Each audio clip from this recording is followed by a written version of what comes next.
আমরা সবাই জানি মৃত্যুর দেবতা যমরাজ।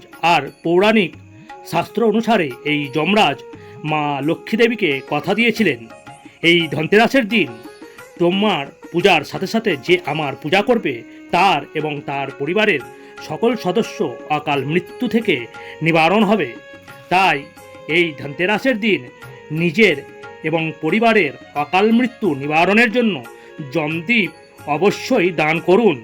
এবং এই মন্ত্র বলে দ্বীপটি আটা দিয়ে তৈরি করবেন এবং ওই দ্বীপের মধ্যে খাঁটি সর্ষের তেল, 2টি লবঙ্গ এবং একটি কাঁচা টাকা দিয়ে বাড়ির প্রধান দরজার সামনে দক্ষিণ দিকে মুখ করে ফুলের বা আতপ চালের দীপাসন তৈরি করে তার উপর বসান এবং দক্ষিণ দিকে মুখ করে হাত জোড় করে এই মন্ত্র বলে পূজা ও প্রণাম করুন।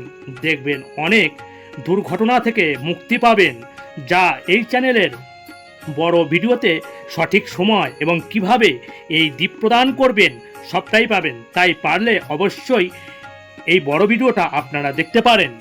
এই বলে কথা শেষ করলাম এবং সবার মঙ্গল হোক।